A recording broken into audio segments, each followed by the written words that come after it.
his name is... It's John Bunday.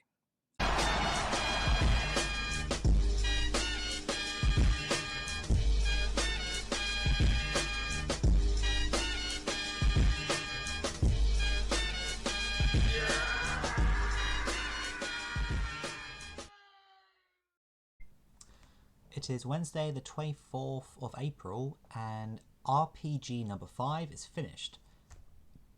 And it is Defenders of Oasis for the Game Gear.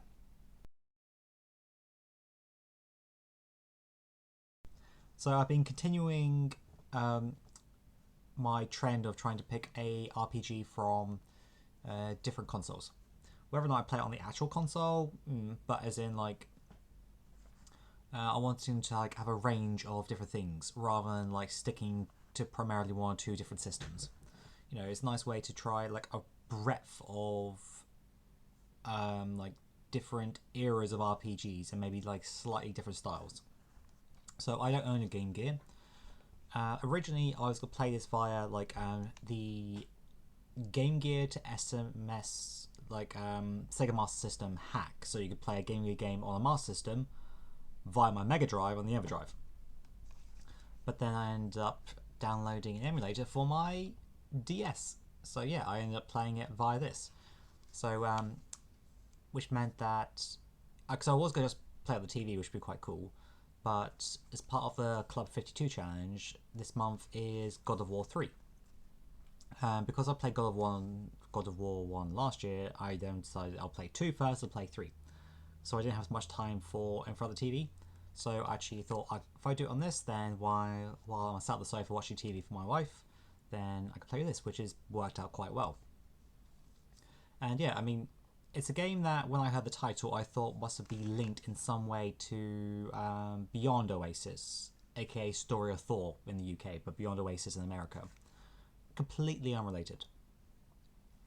And I was pleasantly surprised by this game. It is a traditional 8-bit JRPG. So mechanically, it doesn't really do anything that special. You have eventually a party of 4, but your spellcaster is a genie. A genie, because this game feels like, in all honesty, like something like one of the Arabian Nights stories. So, because you actually meet Alibaba at one point, and pretty much there is like this old like evil wizard who was sealed away with the power of 3 magical rings, and he's trying to break out. And then you are the prince of a kingdom who has one of the rings, and then the kingdom who's trying to free the wizard invades, and that begins your adventure. So yeah, it's not a long game, don't get me wrong. It took me 3 weeks, I think, to beat it. But bear in mind, I was only playing it in the evenings.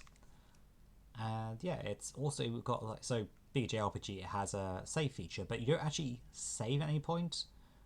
It tracks your progress as you're going through the game.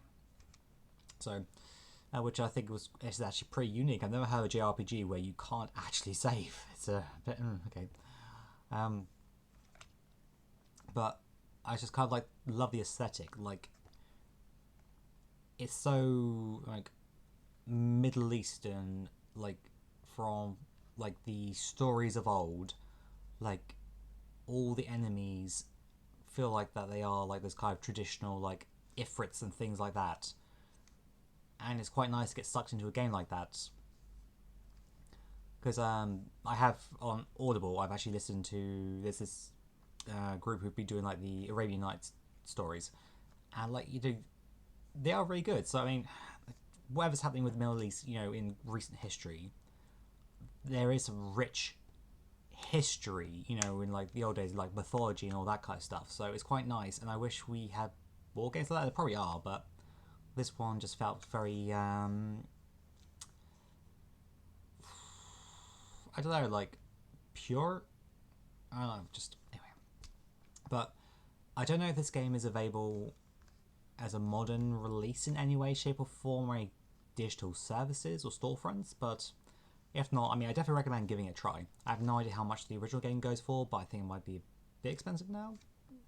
But yeah, so I would definitely recommend it, but bear in mind this is an 8-bit JRPG, so the battle rate was high, but it also meant that I got to level up a lot, so the final dungeon wasn't that difficult. Oh, because you don't earn spells when you level up the genie. You actually have to find them as you go through the game. So it's possible that you can actually miss spells. Like someone else who I saw on Twitter who was also playing the game said he had to leave the final dungeon because he missed a spell that allowed the genie to go back into the lamp to get MP back. And playing the final dungeon, you need that ability, because you're having to heal a bunch. So yeah, Defenders of Oasis for the Game Gear. Give it a try, and yeah, I'll see what I play next. Till next time.